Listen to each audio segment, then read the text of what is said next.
Hi, Management 7500 students. This is Steve Wagner, your professor, and this is a brief video giving you a description of your best practices group project.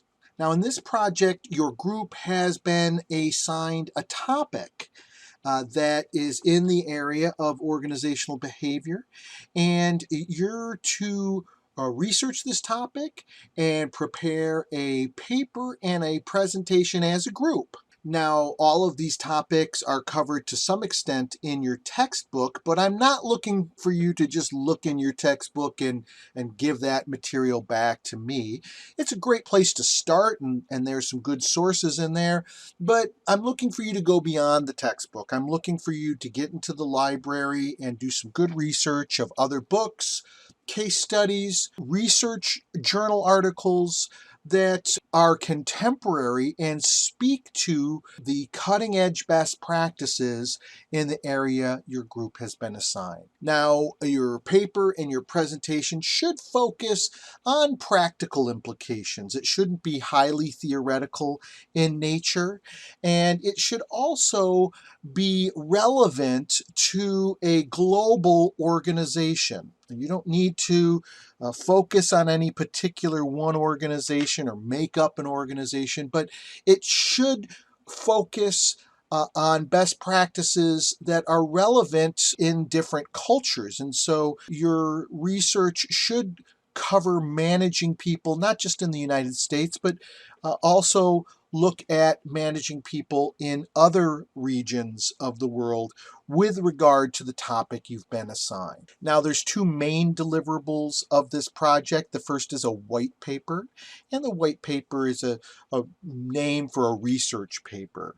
And in the paper, you're going to describe the best practices as well as the evidence that supports them being best practices. In total, the paper should be 23 to 25 pages in length. That includes the cover page, executive summary, body, and references. It should use 12-point font and 1-inch margins. It should be double spaced. And the sources that you use should be cited within the body of the paper, and there should be a complete reference section at the end that gives all of the information on your sources. And the citations and the references should be using APA style as the format for listing citations and references. And I have included a link to help you on APA style in the assignments area of Blackboard under the Best Practices Group Project folder.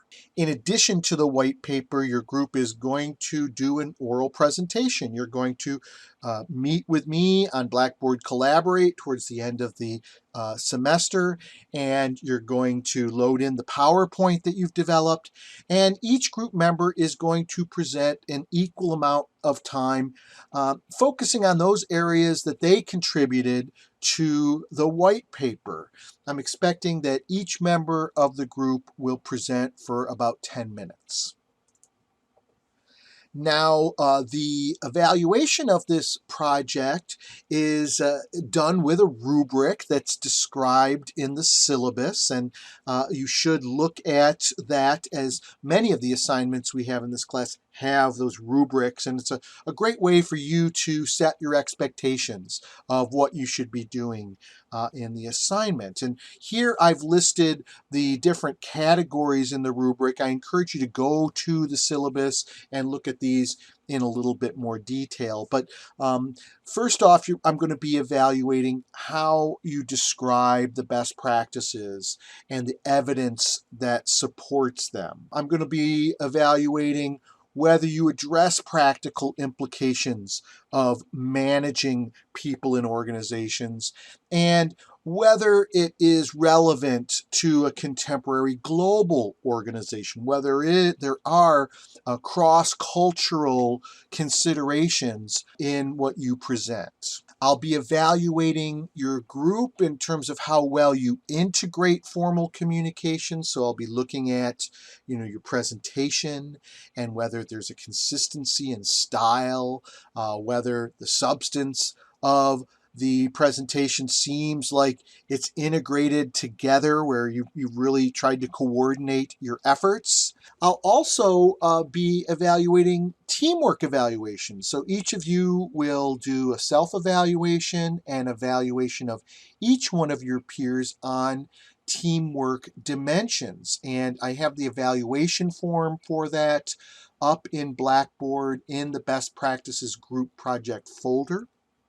These evaluations are not due until the very end of class after you've done your final presentation, but I will need to get those because they will be included in your grade. And finally, I'll be looking at grammar and syntax. Again, I encourage you to look at the rubric that's listed in your syllabus to see how each of these dimensions of the rubric is described there. Now, as I mentioned, you will be evaluating yourself and others on a teamwork evaluation. And here I'm using an evaluation model that was developed by Stevens and Campion. And so here's it's a theoretically derived and empirically tested model, and it covers 6 areas of teamwork, including conflict resolution, collaborative problem solving, communication, goal setting, performance management, planning and task coordination, and then finally task execution. Again, you can find this form up in the Blackboard folder for the best practices group project. Next, let's look at the major milestones for this spring semester of 2023. This project begins at the end of January, and in this module, on January 30th through February 5th, you should review the assignment information and go into your group discussion board and post an introduction to the group where you start a discussion about exchanging contact information and discussing the assignment and getting to know the group and what you're going to be working on together. And then in the next week, in February 6th through 12th, you're going to develop your initial plan for your project. And that should address what your group's goals are in terms of what you're going to produce and when you're going to produce it. And the plan should include the timeline for your project. Okay, so there are dates in this milestone that may be relevant to that, but also other near-term goals that your group can define in order to monitor that you're moving forward in the way that you intend to. You should talk about the communication tactics that your group has agreed to adopt in the project. And I'm not going to specify exactly how that is, but there's so many different ways. And I just want there to be some consensus that you report here about, are you going to meet every week on Blackboard Collaborate? Are you going to have a text? Are you going to have continue to talk on the discussion boards? Are you going to have some other kind of communication that you've planned on?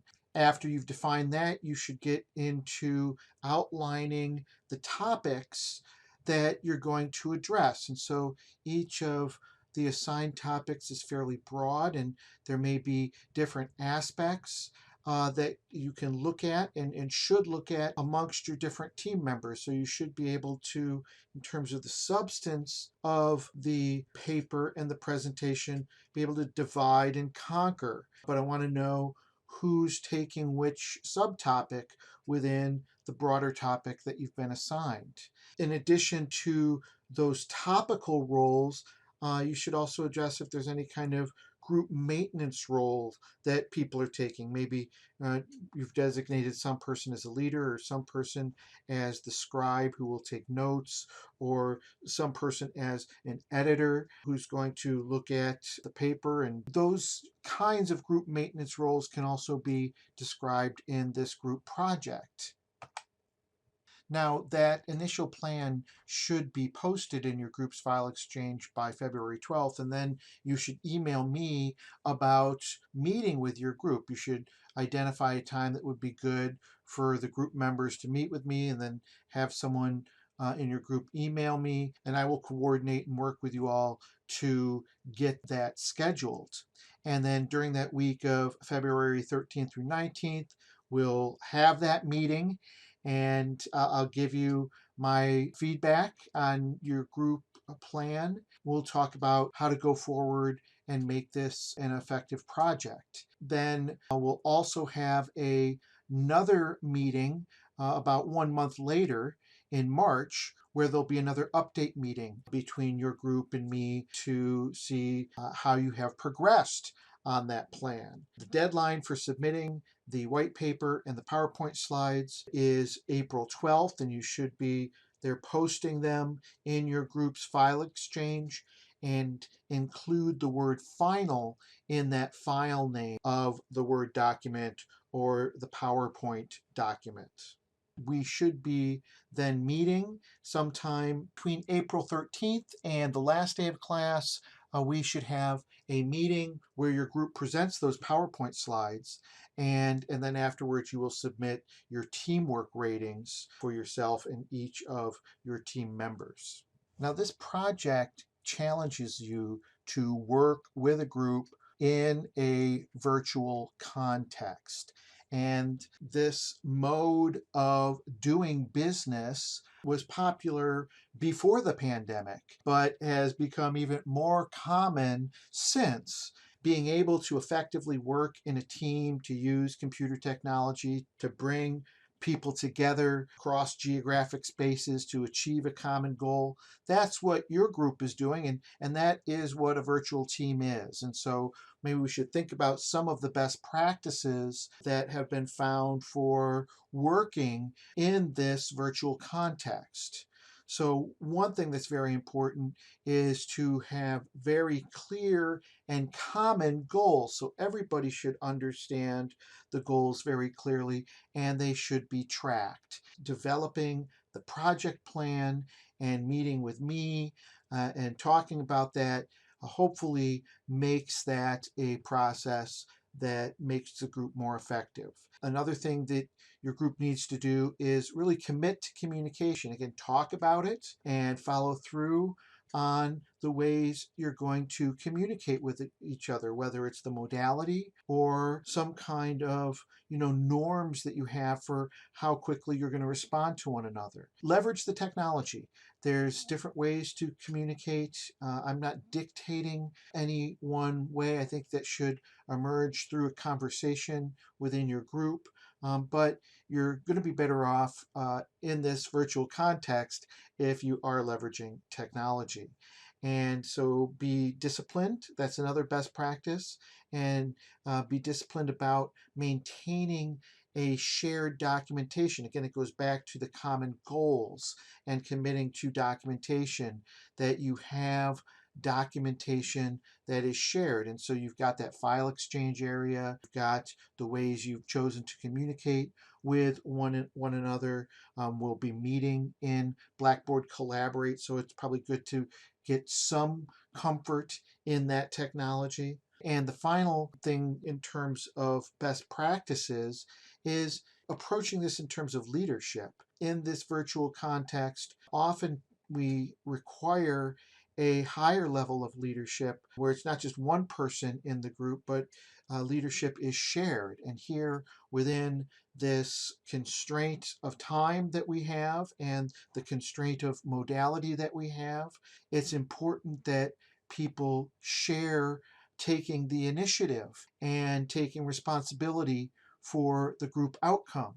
And so virtual teams are more successful when they use this approach of sharing leadership.